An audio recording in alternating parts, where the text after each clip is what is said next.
കൂട്ടുകാരെ, ഇന്ന് ഞാനൊരു മുളക് ചമ്മന്തി ഉണ്ടാക്കുവാണേ.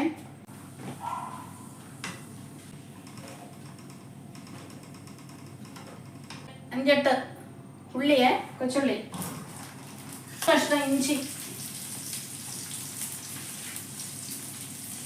ഒരു സ്വല്പം കറിവേപ്പില, ഒരു 5 ഇല വരും കേട്ടോ. അത് നമുക്കൊന്ന് മുറിച്ചെടുക്കാം. നോക്കണേ, ഒരു ഗോൾഡൻ കളർ ആകുന്നത് വരെ ഈ മുളക് മിക്സിയിലിട്ടൊന്ന് പൊടിച്ചെടുക്കാം.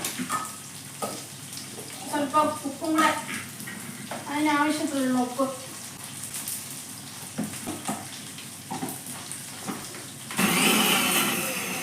മുളക് പൊടിഞ്ഞിട്ടുണ്ട് കേട്ടോ. പതിയൊന്ന് കറക്കിയെടുക്കണം. ഉള്ളി, ഇഞ്ചി, കറിവേപ്പിലയും കൂടെ ഇട്ട് ഒന്നും കൂടി പതിയൊന്ന് കറക്കിയെടുക്കാം. നമുക്ക് തൈര് മിക്സ് ചെയ്യാം. വെള്ളച്ചോറാണ് ഉണ്ടാക്കിയത് കേട്ടോ. അപ്പം നമ്മുടെ തൈരും മുളക് കൂടെ കൂട്ടി വെള്ളച്ചോറുണ്ടാൻ പോവുക.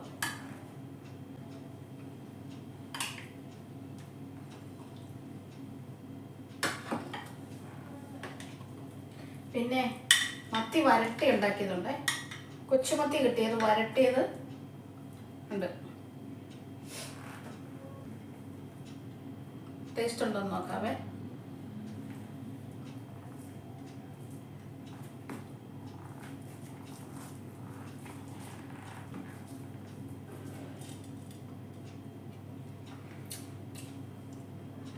സൂപ്പറാട്ടോ ഈ മുളക്. മുളക് തന്നെ ഇതിനെ കഴിക്കാൻ നല്ലതാണ്. അപ്പം അടിപൊളിയായത്. ഇപ്പം ഇത് ഈ മുളക് എല്ലാവരും ഇങ്ങനെയൊന്ന് ചെയ്ത് നോക്കണേ. നല്ല ടേസ്റ്റാണ് നമുക്ക് ചോറുണ്ണാനായിട്ട്. അപ്പം നിങ്ങൾ ഈ തൈരും ഇങ്ങനെ മുളകും ഒന്നുണ്ടാക്കി നോക്കണേ. നമ്മൾ ചെറിയ മത്തി നന്നായിട്ട് വരട്ടി പറ്റിച്ചെടുത്തുകൊണ്ട് ഉണ്ടാ നല്ല പുളിയൊക്കെ പിടിച്ച്, കൊടുമ്പുളിയൊക്കെ. പുളിക്ക് പകരം നമുക്ക് തൈര് ചേർത്താൽ മതി. മുളക് നന്നായിട്ട് വറുത്ത് മൂപ്പിച്ചിട്ട് ഉള്ളിയും ഇഞ്ചിയും കറിവേപ്പിലയും കൂടി വറുത്ത് എണ്ണയ്ക്കകത്ത് വറുത്ത് ഉപ്പും ചേർത്ത് നന്നായിട്ട് പൊടിച്ചെടുത്ത് പുളിക്ക് പകരം തൈര് ചേർക്കണം.